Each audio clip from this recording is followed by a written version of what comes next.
YouTube channel learn and grow. So आज ये next class है लैंग्वेज की। हम लोग टेंस स्टार्ट किया था हम लोगों ने स्टार्टिंग से। सो अगर रिवाइज़ करें तो कल की क्लास में और उससे पहले की क्लास में भी शायद ये तीसरी क्लास है आज।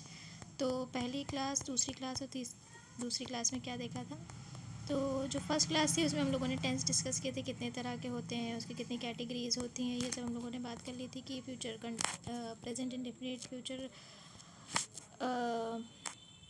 के सारे, प्रेजेंट के सारे, पास्ट के मतलब ये किस किस सब कैटेगरीज में डिवाइड हैं वो पढ़ लिया था। उसके बाद में प्रेजेंट इंडेफिनिट टेंस हम लोगों ने स्टार्ट किया था कि उसके आइडेंटिफिकेशन, रूल्स, पॉजिटिव सेंटेंस के, नेगेटिव के, ये सब हम लोगों ने डिस्कस कर लिया था। उसके बाद में इसके यूजेस भी पढ़े थे हम लोग ने, क्योंकि हम लोग बेसिक टू एडवांस चल रहे हैं ताकि जो जिनको स्टार्टिंग से पढ़ना है वो भी पढ़ सकते हैं और जिनको कॉम्पिटिटिव एग्ज़ाम के लिए तैयार करना है वो भी कर सकते हैं। उसके बाद प्रेजेंट कंटिन्यूअस टेंस, जो कि हम लोग प्रोग्रेसिव टेंस भी इसको बोलते हैं।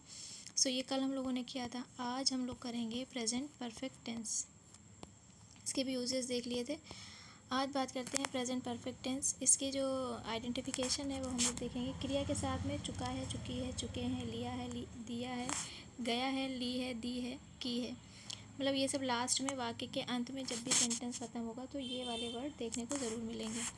ठीक, इस तरह से आइडेंटिफिकेशन हो गई। अगर ट्रांसलेशन बनाना है तो अच्छा, अगर रूल्स इनके देखें कि किस तरह से बनेंगे, तो सबसे पहला जो हमारा अफर्मेटिव सेंटेंस है, जैसा कि बात हुई थी कि 4 तरह के सेंटेंसेस हम लोग बनाते हैं, affirmative, negative, interrogative, first type और सेकेंड टाइप। ये फर्स्ट टाइप है हमारा और ये सेकेंड टाइप, यहाँ पे लिख दें सेकेंड टाइप। ठीक, तो अफर्मेटिव का रूल देख लीजिए क्या है। सब्जेक्ट लिखेंगे, सब्जेक्ट के बाद में हैज़ हैव। हैज़ हैव कैसे, जो भी हमारा सब्जेक्ट होगा, जैसे सिंगुलर होगा तो हैज़ और प्लूरल होगा तो हैव, और वर्ब की थर्ड फॉर्म लगेगी इसमें, ये याद रखिएगा। फिर ऑब्जेक्ट, बाकी में जो भी अदर वर्ड आएंगे वो लिखेंगे। इसी तरीके से नेगेटिव सेंटेंस में क्या करना है, subject has have according to subject कैसा है, सिंगुलर है या प्लूरल है, उसके अकॉर्डिंग लिखेंगे। देन उसके बाद नॉट लगा देंगे, फिर वर्ब की थर्ड फॉर्म और ऑब्जेक्ट। उसके बाद अगर इंटेरोगेटिव की बात करें, इंटेरोगेटिव फर्स्ट में तो हैज़ हैव यानी कि जो हमारी हेल्पिंग वर्ब होगी वो हम पहले लिख देंगे। उसके बाद सब्जेक्ट, फिर वर्ब की थर्ड फॉर्म, ऑब्जेक्ट और क्वेश्चन मार्क मत भूलिएगा इसमें।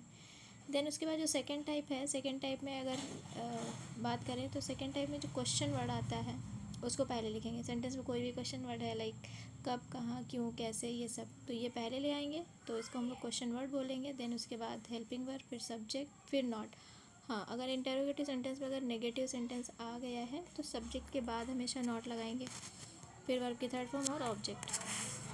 अच्छा, अगर नेगेटिव सेंटेंस बना रहे हैं तो जो नॉट है वो हमेशा हेल्पिंग वर्ब के बाद लगेगा, और अगर इंटेरोगेटिव में नॉट आया है तो हमेशा सब्जेक्ट के बाद ही लगाएंगे।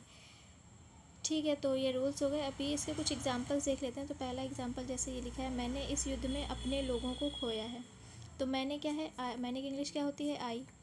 ठीक, अब आई क्या है, हमारा प्लूरल है, तो जैसे कि बताया प्लूरल के साथ हमें हैव लगाना है। ठीक, और सिंगुलर के साथ हैज़। तो आई क्या है, प्लूरल है, तो इसके साथ हैव लग गया। ठीक, आई हैव लॉस्ट, खोया, देखिए या है लास्ट में आया, तो lost my प्यूपिल in this war, बाकी मेहमान जा चुके हैं। द गेस्ट हैव, अच्छा गेस्ट क्या है, प्लूरल है, ज़्यादा गेस्ट हैं, तो इनके साथ हैव लगा करके जो हमारी क्रिया है, चुके हैं, जा चुके हैं, तो वो लेफ्ट लिख दिया है। देन उसके बाद में नेक्स्ट अगर एग्जाम्पल की बात करें, उसने मेरे मैसेज का जवाब दिया, दिया है कर दी, दिया है। ठीक, या है, ये सब लास्ट में मैंने बताया था आइडेंटिफिकेशन में। तो उसने की इंग्लिश क्या होती है, शी हो जाएगी। उसके बाद में शी हमारा है क्या, प्लूरल है या सिंगुलर है, ऑब्वियस है ये सिंगुलर है हमारा, तो सिंगुलर के साथ में हैज़ लगाया है, इसीलिए रिप्लाई टू माई मैसेज। आगे का सेंटेंस पूरा वही वर्ब पहले लगाएंगे, उसके बाद में जो भी ऑब्जेक्ट है, अगर कोई अदर वर्ड दिया है तो उसको ऑब्जेक्ट के बाद में लिखेंगे। अब देखिए नेगेटिव सेंटेंस आया है, ये नहीं लगा हुआ है, नीचे वाला नहीं है, यानी कि ये दोनों सेंटेंस हमारे नेगेटिव सेंटेंस हैं। तो इसमें देख लेते हैं क्या करते हैं, आपने अपना होमवर्क पूरा नहीं किया है, तो आपने की यहाँ पे इंग्लिश क्या हो जाएगी, यू। यू हमारा क्या है, प्लूरल है, इसलिए यहाँ पे देखिए यू के साथ हैव लगाया है, यू हैव। नेगेटिव है, ऑब्वियस है, तो हेल्पिंग वर्ब के बाद में नॉट लगेगा। देन हमारा जो भी क्रिया होगी, वर्ब होगी, वो क्या है, कंप्लीट है, अगर इसकी थर्ड फॉर्म करेंगे तो कंप्लीटेड हो जाएगा, योर होमवर्क। राम खेलने के लिए बाहर नहीं गया है, तो सब्जेक्ट हमारा राम है, राम लिख दिया। राम क्या है, सिंगुलर है तो हैज़ लिख गया। नॉट है, नॉट लगा दिया। बाहर जाने की क्या होती है, गो होती है, इसकी थर्ड फॉर्म गॉन हो जाएगी, तो गॉन बाहर, आउट किस लिए, प्ले, टू प्ले।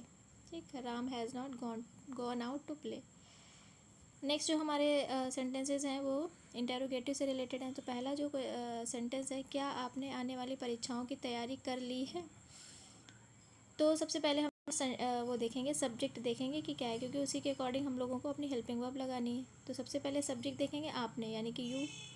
तो यू हमारा प्लूरल है, अभी ऊपर भी बात हुई है, तो प्लूरल के साथ हैव लगाएंगे। तो हैव यू प्रिपेयर, तैयारी करने की, प्रिपेयर हो गई, और क्योंकि थर्ड फॉर्म लगानी है तो ईडी लगा देंगे, प्रिपेयर्ड हो गया।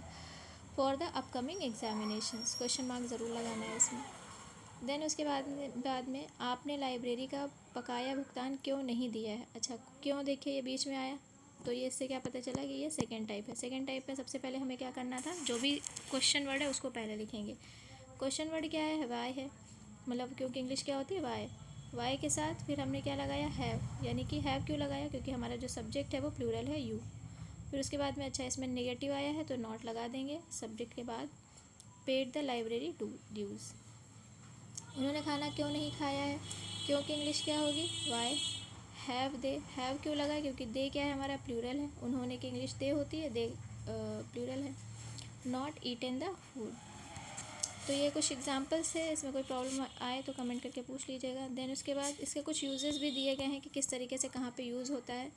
तो अगर फर्स्ट पॉइंट की बात करें तो इसमें लिखा हुआ है कि present perfect tense is use to indicate completed activities in the immediate time.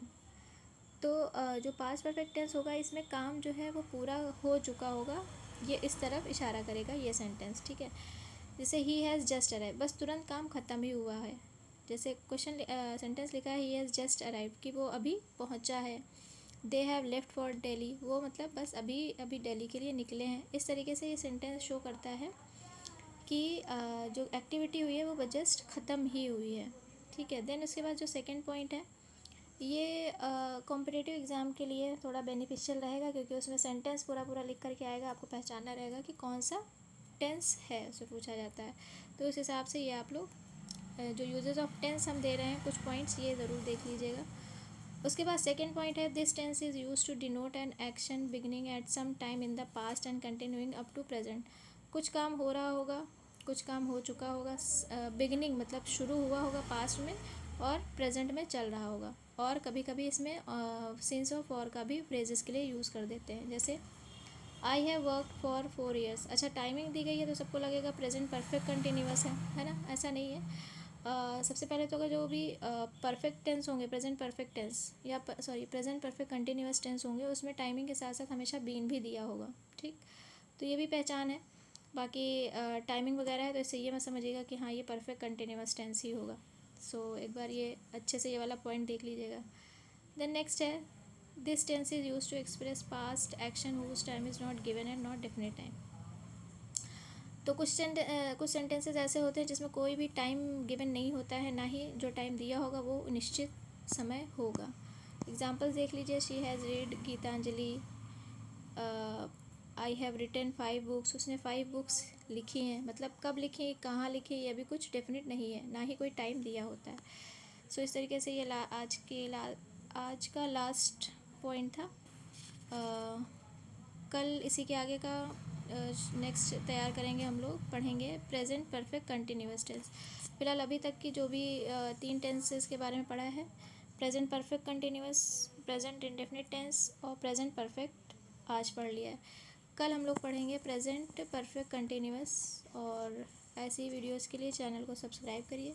बाकी अगर कोई प्रॉब्लम आती है तो कमेंट करके आप लोग पूछ भी सकते हैं, बता भी सकते हैं कि किस तरीके से और क्या क्या पढ़ना है। तो आज के लिए इतना ही, थैंक यू।